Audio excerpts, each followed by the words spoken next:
The title of today's lesson is, He is Old Enough. Ask Him. In the shadows of Old Jerusalem, a miracle sparks a confrontation.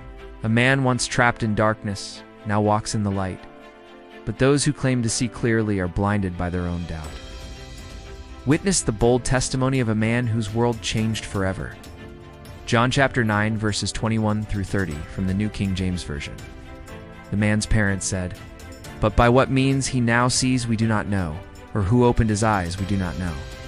In John 9, verse 21, the parents of the blind man acknowledges the miraculous healing, but chooses to defer to their son's testimony. They express their knowledge of their son's condition and his birth, but they do not identify Jesus as the one who healed him. This reflects the tension between faith and societal pressures as the parents fear the repercussions from the authorities. The verse serves as a reminder of the importance of standing firm in one's beliefs, even when faced with potential backlash.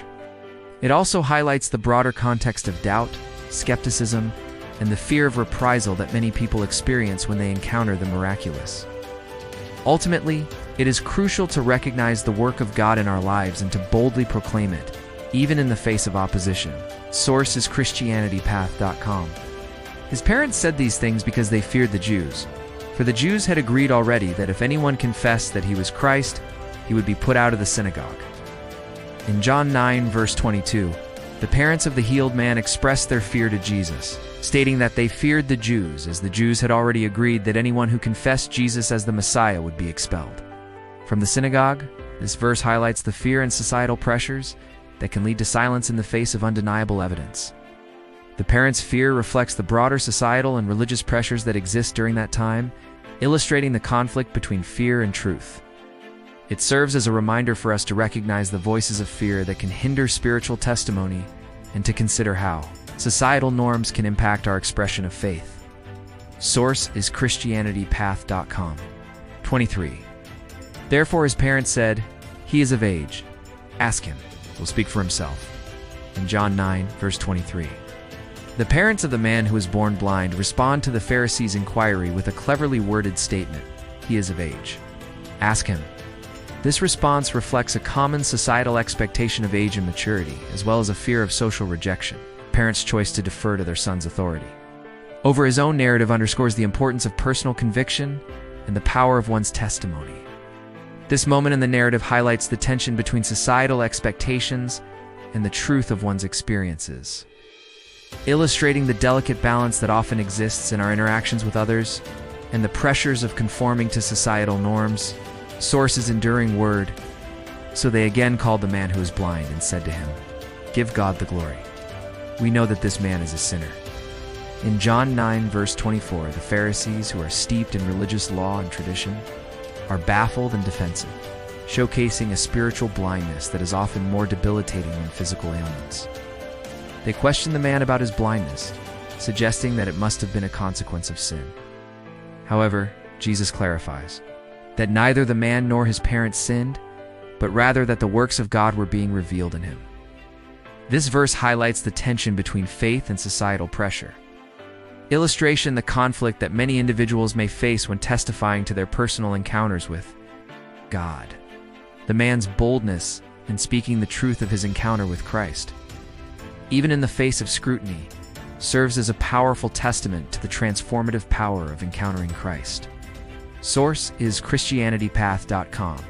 He answered and said, "Whether he is a sinner or not, I do not know. One thing I know, that though I was blind, now I see." John 9, verse 25 records the testimony of the man who had been blind from birth after Jesus healed him. When questioned about Jesus' character and whether he was a sinner, the man responds with humility and certainty.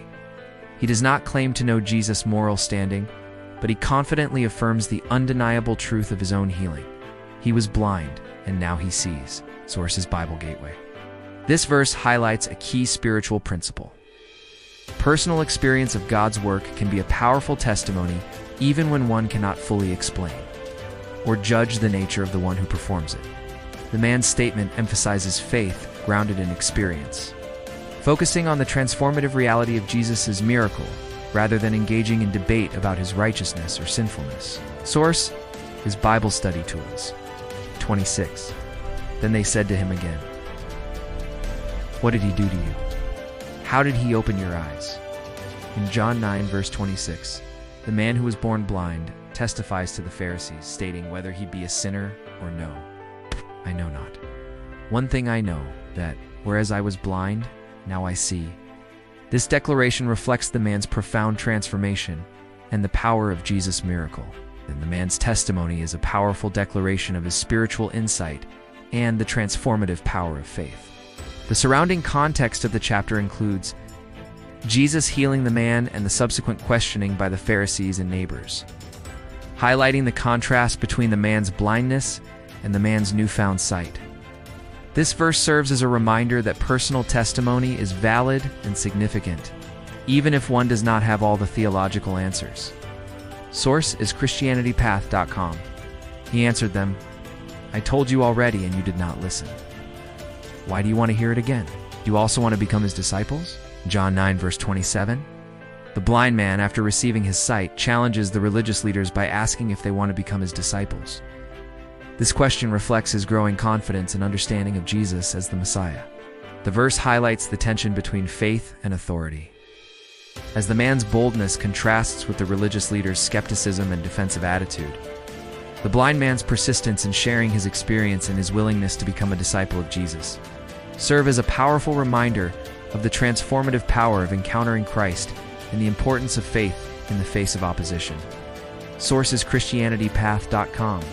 Then they reviled him and said, "You are his disciple, but we are Moses' disciples." In John 9, verse 28, the Pharisees accused Jesus of being a disciple, but their own allegiance to Moses is displayed with contempt. This verse encapsulates their rejection, Jesus and their self-perception as the true upholders of divine revelation. Pharisees' unbelief in Jesus is a testament to the willfulness of others who reject him.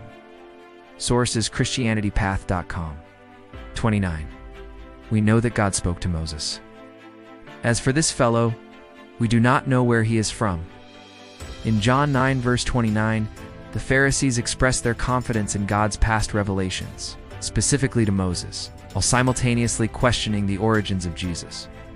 This moment highlights the tension between tradition and new truths, as the Pharisees recognize God's authority in the past but reject the authority of his Son. The verse serves as a reminder of the ongoing struggle between faith and judgment, where the Pharisees' pride in their knowledge of Moses contrasts with their ignorance of Jesus. This conflict underscores the importance of humility and openness to God's work, even when it does not conform to our expectations. Source is ChristianityPath.com. The man answered and said to them, "Why, this is a marvelous thing, that you do not know where he is from. Yet he has opened my eyes." In John 9, verse 30. The man who is born blind responds to the religious leaders' questioning about Jesus' identity with astonishment. He expresses that it is a marvelous thing that they do not know where Jesus comes from, yet he has opened his eyes. This moment encapsulates the transformational power of Jesus, as the man not only receives physical sight, but is also beginning to see the spiritual blindness of those around him. The man's response serves as a critique of dogmatic adherence, emphasizing that genuine belief often challenges the status quo. This verse is a call to reflect on our own openness to God's work. Source is Christianity.com. Read and study from your favorite Bible for the complete message surrounding this lesson. Please like, comment, and share so that we can reach more students. Search for Jesus at Harold Swanee for the complete library of my Bible story videos. Thank you, and God bless you.